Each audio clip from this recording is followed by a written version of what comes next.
Good morning. Today we are going to discuss quantum tunneling.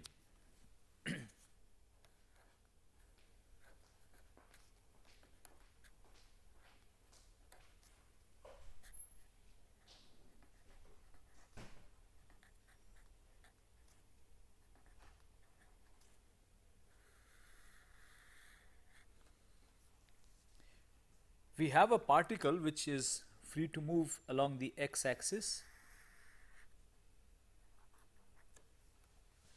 and there is a potential. The potential looks like this. It is 0 in the region to the left, and then here it takes on a value which is constant for some range of x, and then again it is 0 on this side, and this constant value let me denote by V. So, essentially there is a potential barrier V which separates the region to the left from the region to the right, and let us say that the potential barrier extends from x equal to 0 to x equal to a. Now, we will consider a particle of energy E which is less than the height of this potential barrier, and so this is the energy of the particle E, and a particle of this energy E is incident on this potential barrier from the left hand side. So, the particle is incident like this.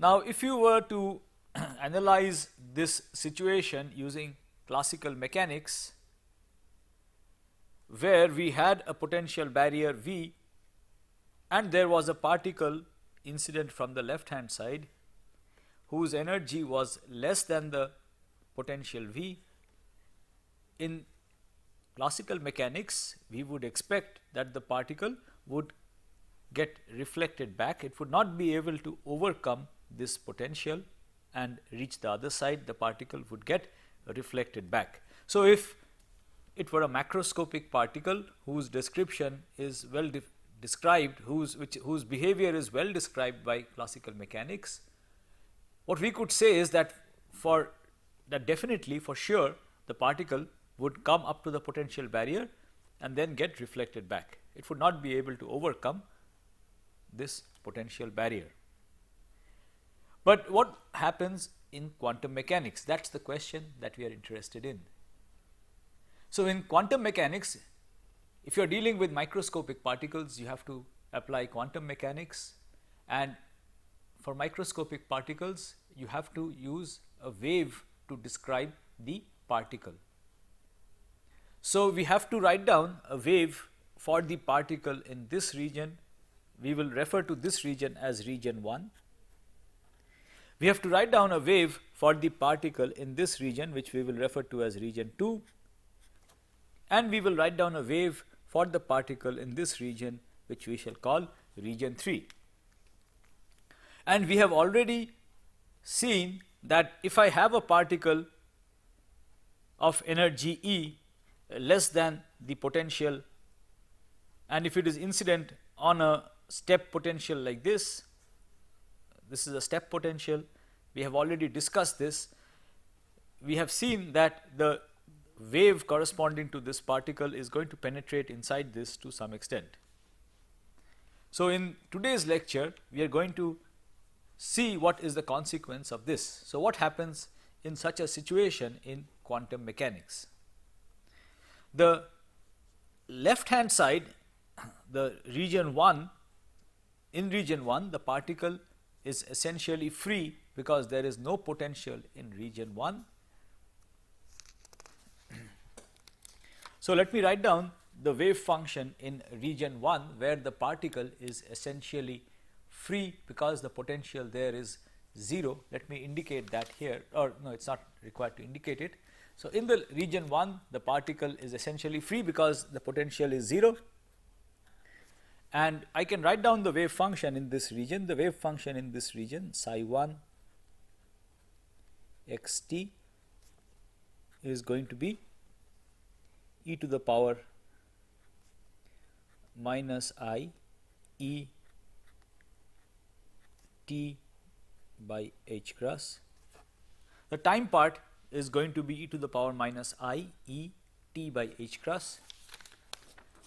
Remember that whenever I have a static potential, the time part of the wave function is always going to be exponential minus I times the energy into t by h cross, where E is the energy of the particle. We have seen seen this in a lecture quite a few days ago, that the time part is always the same in a static potential. So, this is going to be the time part, and the spatial part is going to be A1 e to the power I p x by h cross plus B1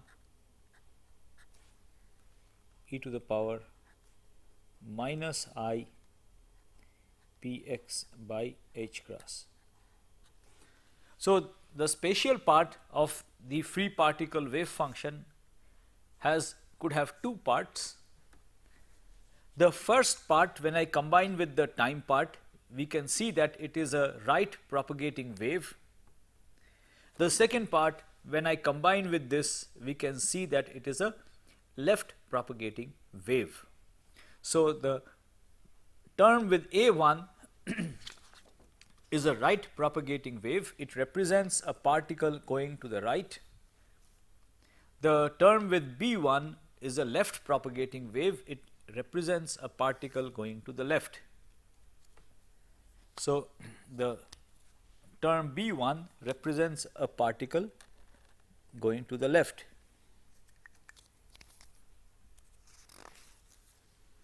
Both of these are eigenfunctions of the momentum operator. We have seen that the momentum operator P is minus I h cross, the partial derivative with respect to x. So, it should be clear that both this and this are eigenfunctions of the momentum operator.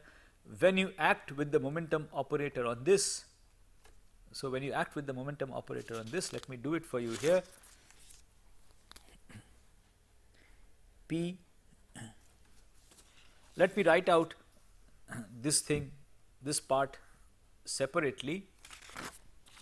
So, the first part is A1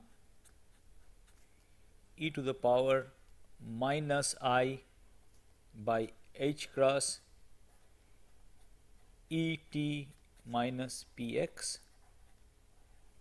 This is the first part, this part.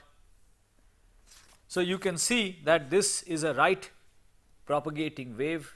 It is a right propagating wave because as time evolves, the point where the phase has a same constant value keeps on moving to the right. So, this is a right propagating wave, and when I act with the momentum operator on this, the momentum operator is minus I h cross del by del x, acts on this. What I get, so if I differentiate this with x, I will pick up I p by h cross, and that is going to get multiplied. So, I already have minus I h cross over here, and if I differentiate this, I will get I p by h cross, and then I will have this e to the power minus I e t minus p x by h cross into A1, and we see that this is going to be minus I into I is 1, h cross will cancel out. So, what we are going to get is p into A1 e to the power minus I by h cross E t minus p x. So, what we see here is that this function is an eigenfunction of the momentum operator with momentum plus p. So, it should be clear from this that the second part is a left travelling wave, and it is an eigenfunction of the momentum operator with eigenvalue minus p. So, we can see that the first part represents a particle with momentum plus p, a positive momentum, which is the incident particle, and the second part represents a particle going in the opposite direction, which is the reflected particle. So, this is the wave function in region 1, where the particle is free, and I have also told you the physical significance of these two parts of the wave function. This is the incident particle, this is the reflected particle. And remember that if we were doing classical mechanics, all particles would definitely be reflected back. Now, we have already discussed the behavior of the wave function in this region, where the potential is larger than the energy. We have already discussed the behavior of the wave function in this region, where the potential is larger than the energy, and in region 2 the wave function psi xt is going to have the same time dependence. In all regions it is going to have the same time dependence, but in region 2, instead of having an oscillatory behavior, the wave function is going to have exponential solutions of this form: a2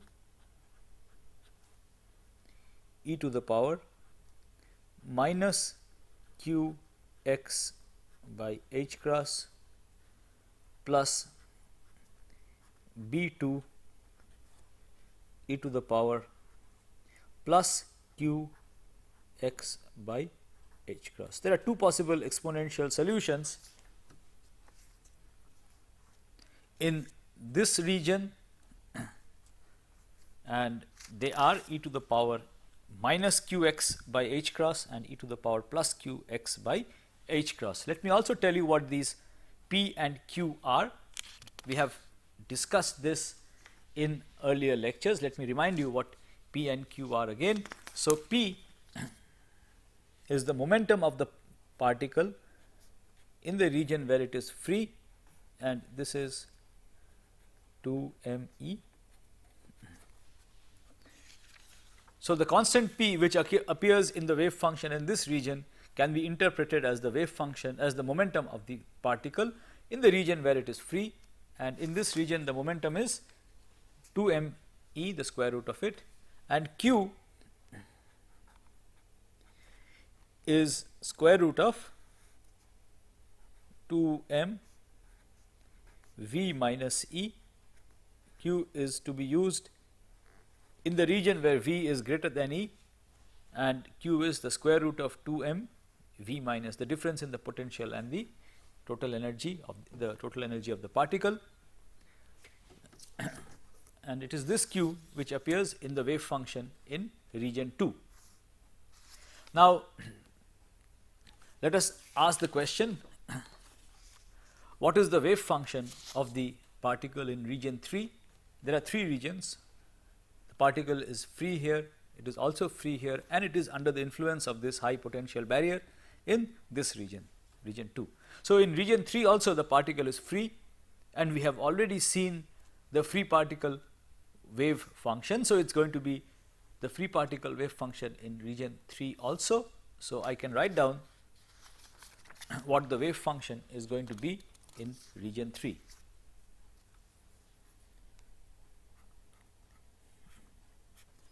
In region 3, the wave function is going to be psi xt is equal to, the time part is going to be exactly the same, e to the power minus I e t by h cross, and I will have again two different amplitudes, a3 e to the power I P x by h cross plus B3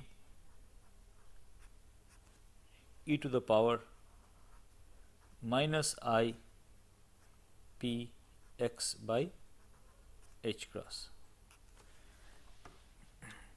So, in region 3 the wave function is exactly the same as region 1, except that these two coefficients of the right travelling wave and the left travelling wave are different. Now, let us again go back to the physical interpretation of these two parts. We have already discussed that this part, the first part, represents a right travelling wave. So, the first part represents any particle that may, any part of the wave that may get through. So, the wave is incident, the particle is incident like this. So, we have a right travelling wave coming over here, and then the wave behaves exponentially and it decays exponentially inside here, and the third part represents any part of the wave that may penetrate through this and come out in region 3. So, the third part represents a right travelling wave in region 3, and you can think of it as representing, this actually represents a particle with momentum plus p in region 3. So, it is any particle that can penetrate, so that can penetrate through this barrier and get out in this region. So, it represents a particle going to the right in this region, and we can represent that as the particle penetrating through this and coming out over here. Whereas this term over here, the second term having B3 is a left travelling wave in this region, a wave travelling to the left like this. It is a particle, this corresponds to a particle with momentum minus p. So, if I had a particle with momentum minus p over here, the particle would be travelling in this direction. So, it would represent particles which are incident on this potential barrier from the right. Now, I have already defined the physical situation that we are discussing. In this physical situation, we have a potential barrier and there are particles incident on the potential barrier from only one direction, from the left. So, we have this potential barrier and there are particles incident on it only from this side, and we would like to now study what happens to these particles. There are no particles incident from this side. There are particles incident only from this side. Some of the particles will get reflected, some may get transmitted. In classical mechanics, all the particles would get reflected. In quantum mechanics, we see that the wave function corresponding to these incident particles can penetrate through the barrier and some of it may come out, and then because of that we would have a finite probability of finding some particles here. So, these would be particles that have managed to somehow get through this, and they would be particles going to the right. Particles going in this direction would, if I had a part of the wave function going this way, they would correspond to particles coming like this. And they would be particles which are incident on this potential barrier from the right, but we are not sending in any particles on the potential barrier from the right. So, there are no particles coming in from the right, there are particles coming in only from the left. So, which essentially tells us that the amplitude of this part has to be 0, because this is the probability of finding, this gives us the probability of finding some particles with momentum minus p over here. Momentum minus p means a particle going this way, but we are not sending in particles like this. We are only sending in particles in this direction, and some of the particles may get through and come out this way, which is what this would represent. So, this tells us that this coefficient over here has to be 0. So, we have worked out the wave function in the 3 different regions in our problem. We have worked out the wave function in region 1, in region 2 and in region 3. Let me graphically show you these wave functions in the 3 different regions. So, if I draw the potential here again, the potential looks like this.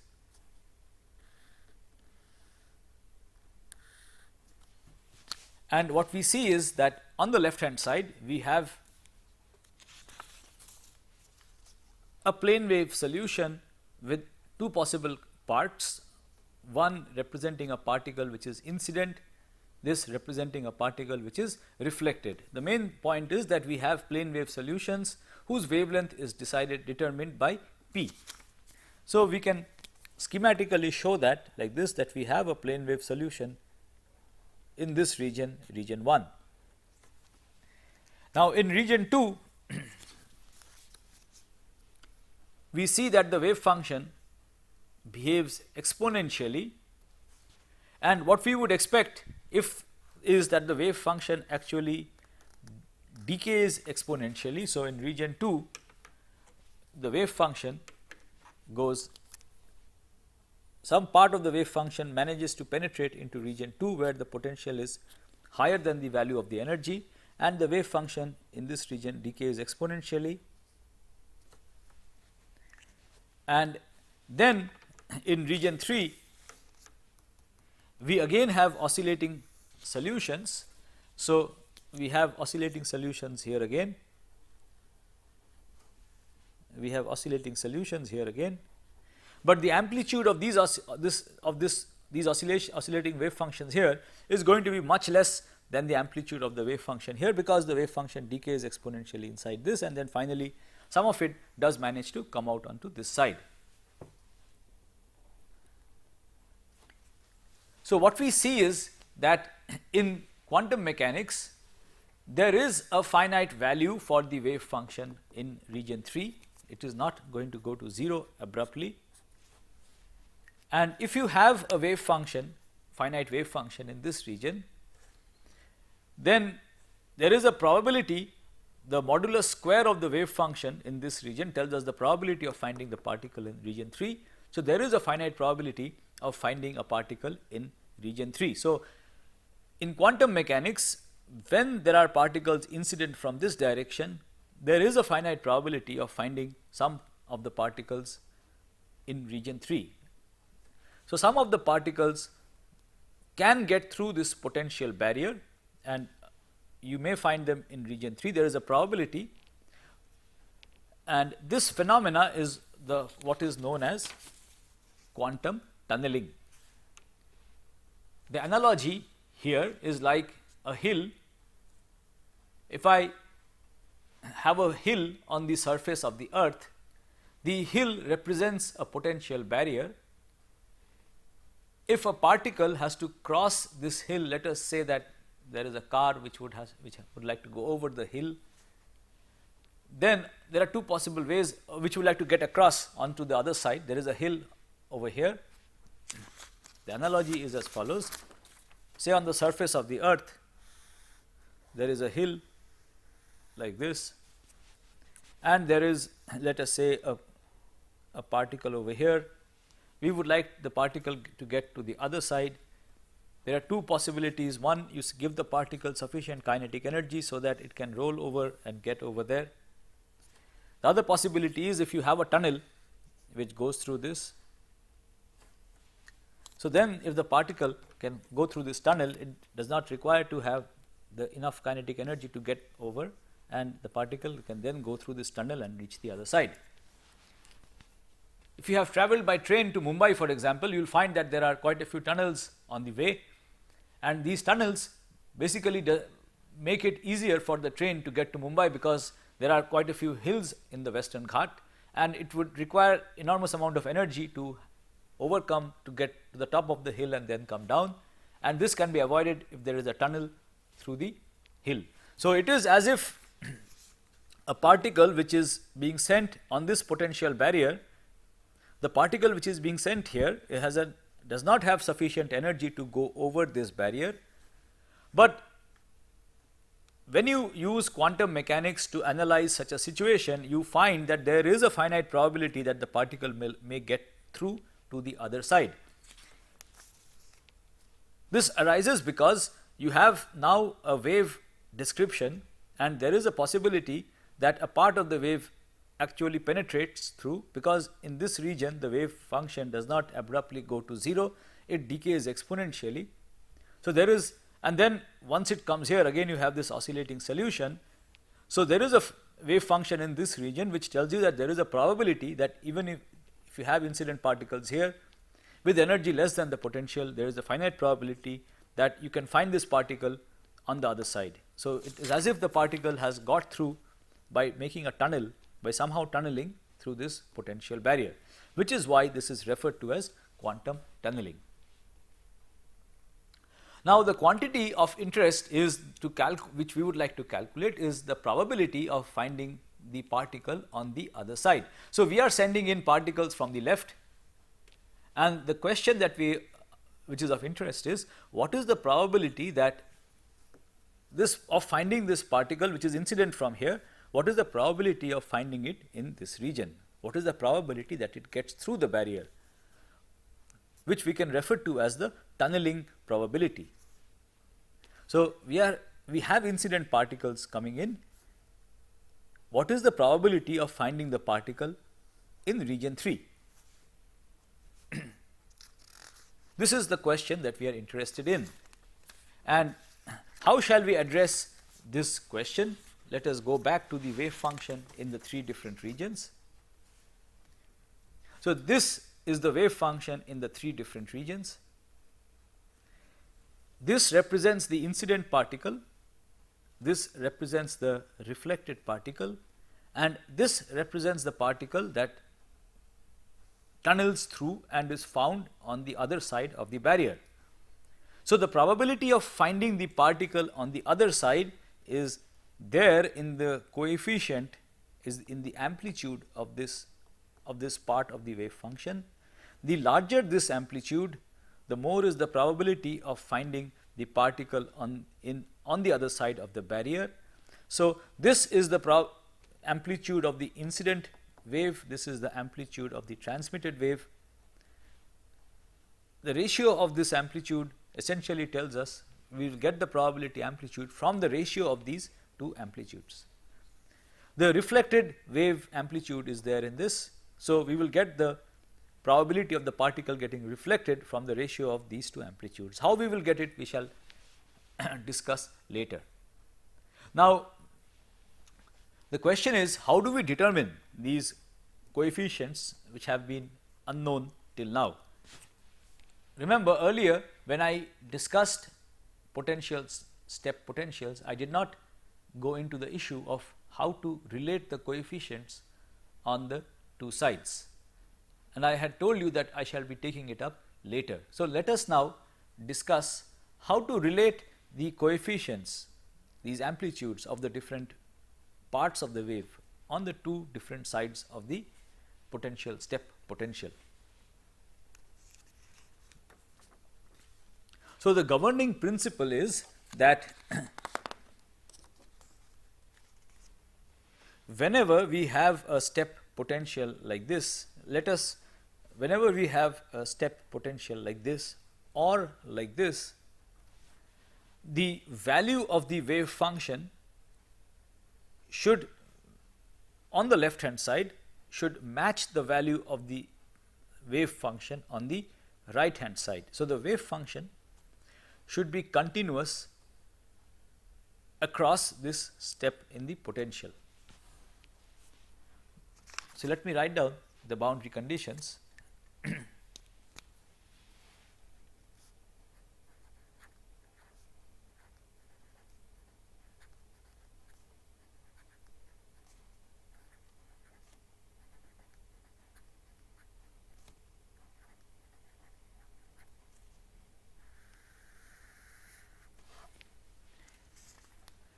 So, the first boundary condition, as I mentioned, is that the wave function should be continuous across this boundary. So, let us consider the boundary at x equal to 0, the step at x equal to 0,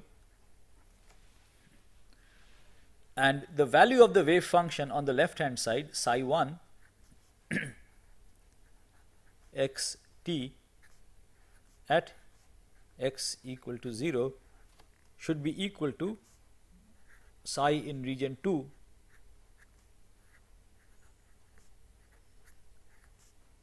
at x equal to 0. So, at the boundary the wave function should be continuous.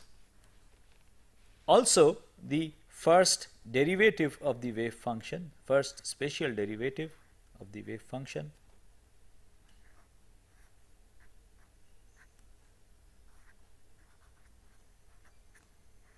at the boundary, which is x equal to 0, should be continuous.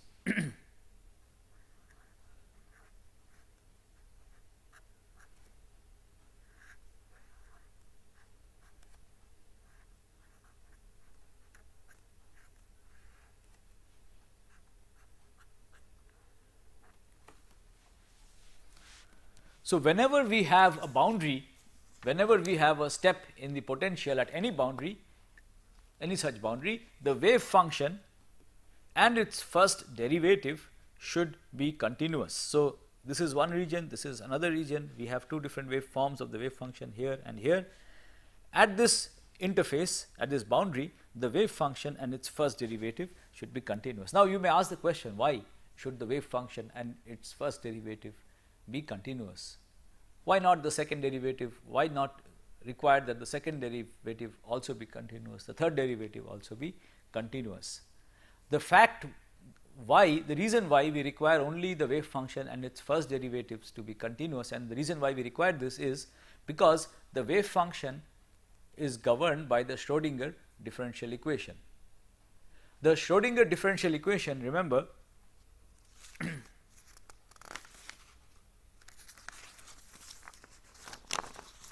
so let me write down the Schrodinger differential equation here.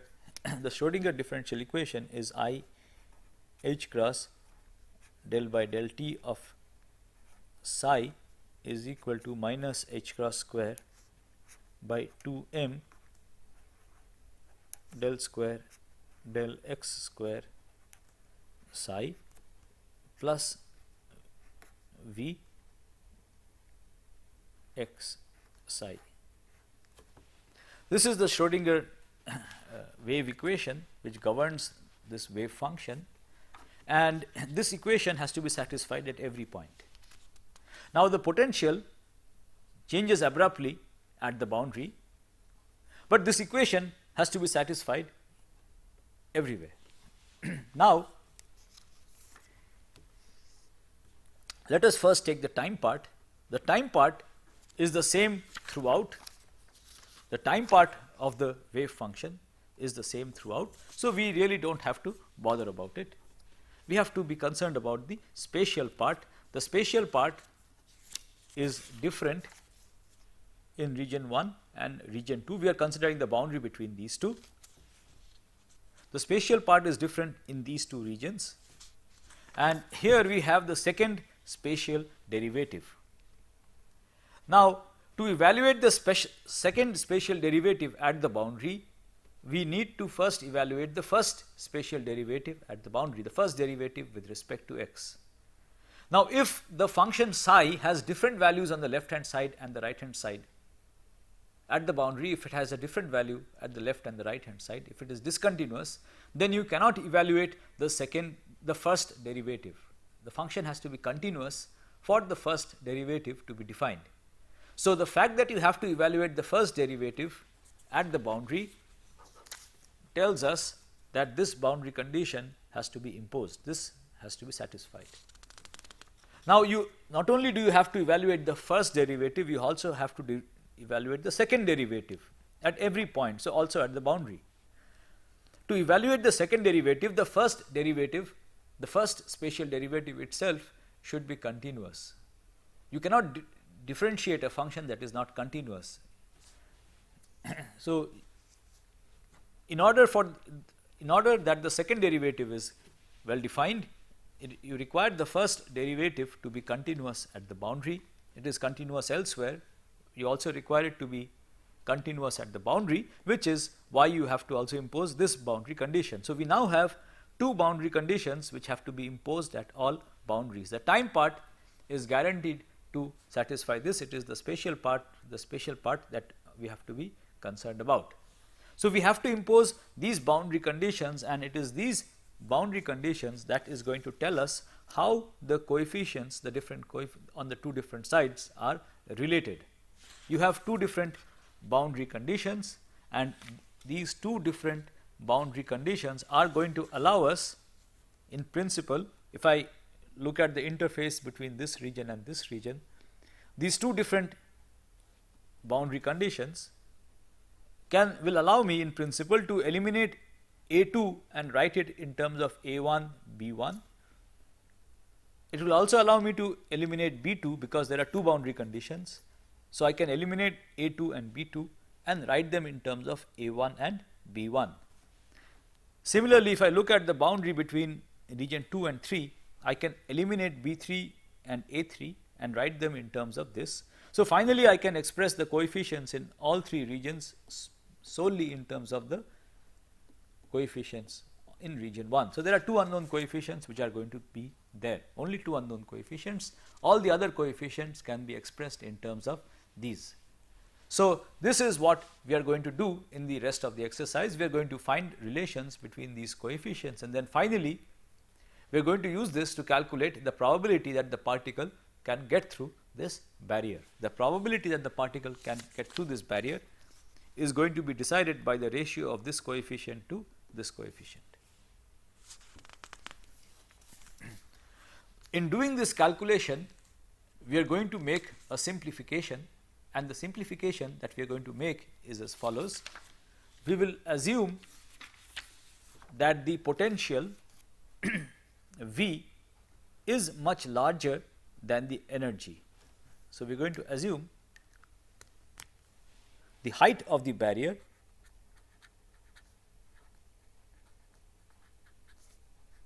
is much larger than the energy of the particle.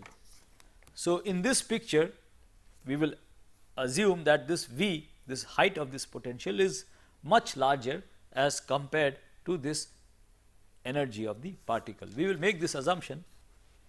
Under this assumption, if you assume this, then Q becomes approximately equal to, if V is much larger than E, I can ignore this E. So, Q will be approximately equal to 2 mV,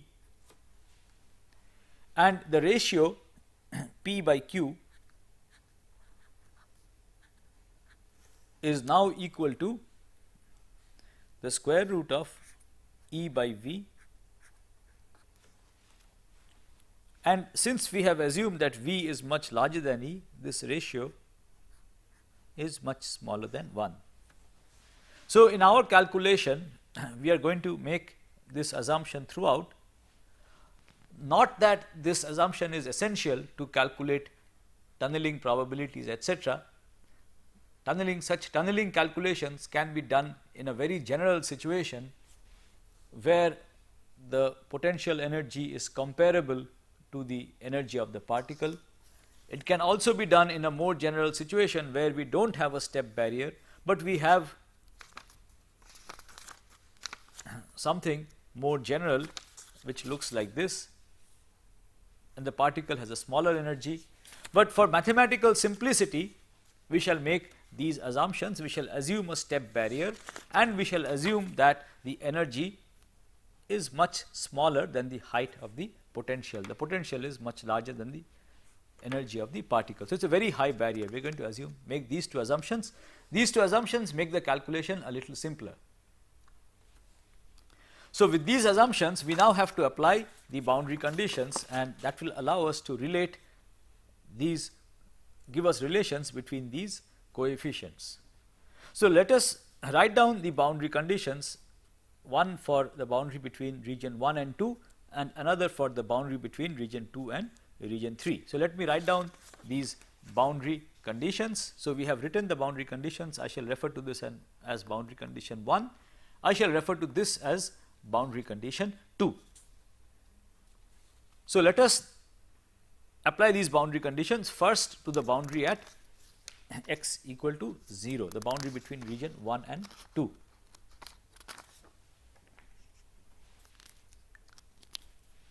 So, we will consider the interface between region 1 and region 2, the boundary at x equal to 0. So, the first boundary condition is that the wave function should be continuous across the boundary.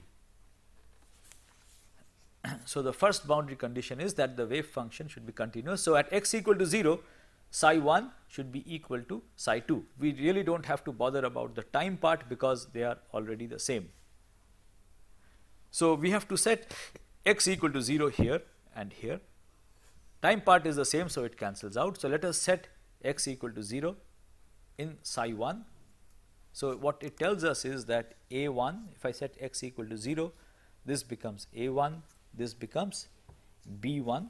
So at x equal to 0, psi 1 is a1 plus b1. I am not bothering about the time part because it is exactly the same for all 1, 2 and 3. So on the left hand side, the first boundary condition matching the wave function, at the boundary x equal to 0, on the left hand side the wave function has a value a1 plus b1, and this should be equal to, on the right hand side is region 2. We are considering the boundary between region 1 and region 2. So on the right hand side at x equal to 0, set x equal to 0 here and here, this term becomes 1, this term also becomes 1. So I have a2 plus b2. So this should be equal to a2 plus b2. So this is the first boundary condition where we have matched the value of the wave function on the two sides. Now let us match the spatial derivatives of the wave function on the two sides. So we have to take the wave function in region 1, calculate its spatial derivative and then set x equal to 0. So the spatial derivative of this is the same function multiplied by IP divided by h cross. If the spatial derivative of this is the same thing multiplied by minus IP divided by h cross. So I can say that the spatial derivative of the total is going to be at x equal to 0, it is going to be p IP by h cross. You see, I can ignore h cross because it will occur here also when I differentiate it. So I am not going to bother about the h cross.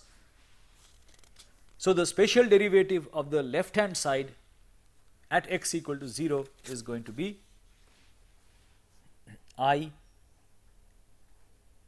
p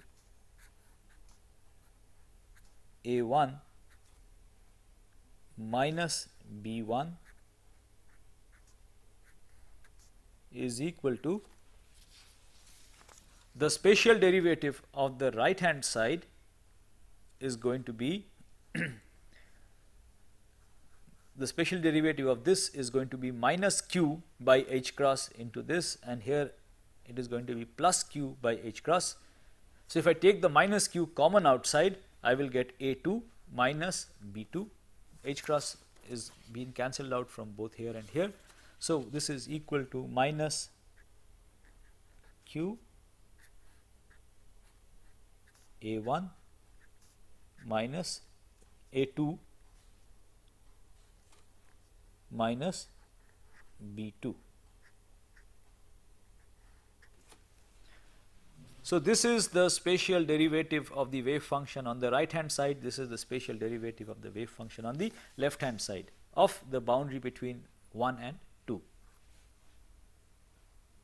Right, there will be a difference of minus sign between these two, a difference of minus sign between these two.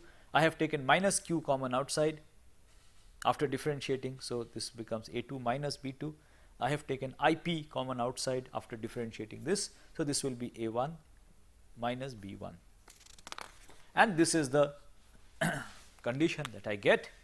Now we can simplify this expression slightly and write it as a1 minus b1 is equal to, I will divide this by ip, minus 1 by I is I, so this will become I, q by p into A2 minus B2.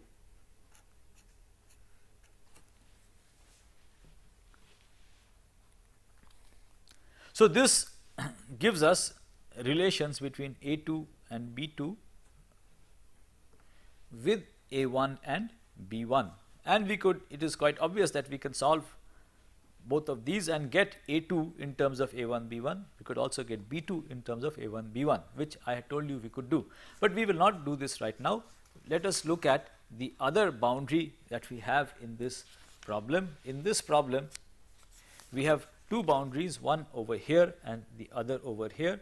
So let us look at now the boundary between region 2 and region 3. This boundary occurs at x equal to a. The left hand side is region 2, the right hand side is region 3. So at this boundary we will now apply the first boundary condition, the fact that the wave function should be continuous.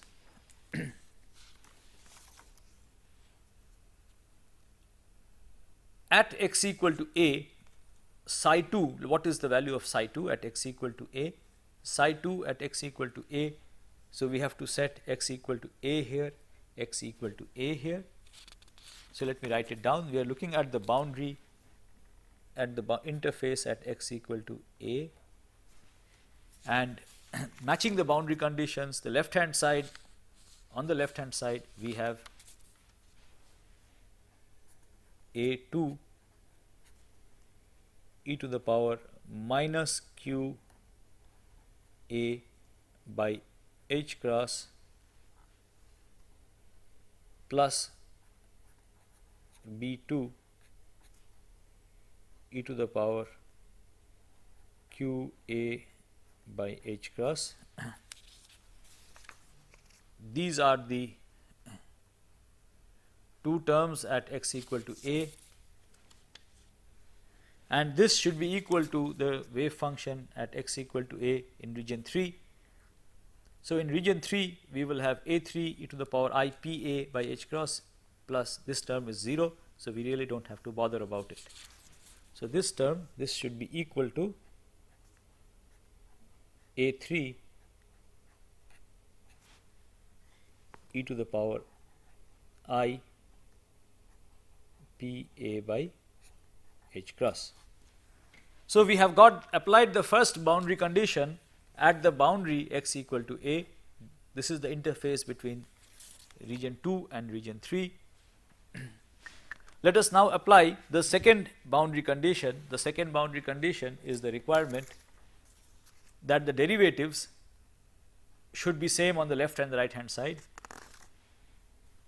So we have to differentiate this and set x equal to a. If I differentiate this, I will get a minus q here, I will get plus q here. H cross will be there both here and here, so I can cancel it out. So let me take this minus q common outside, and what I get when I differentiate is minus q a2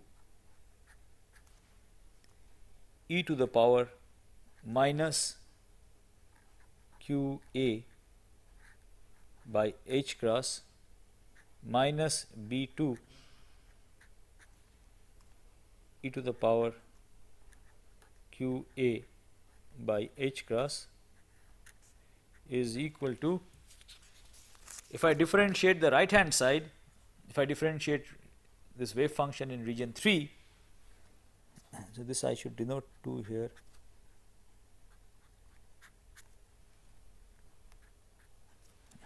In region 3, if I differentiate the wave function, I have only this part. I will pick up a factor of IP. So what this should be equal to IP, then I have A3 e to the power I P A by H cross. So we have now got the two boundary conditions at the second boundary x equal to a, and we can simplify this one step. So let me simplify it one step. If I simplify it, then what I get is A2 e to the power minus q a by h cross minus b2 e to the power q a by h cross should be equal to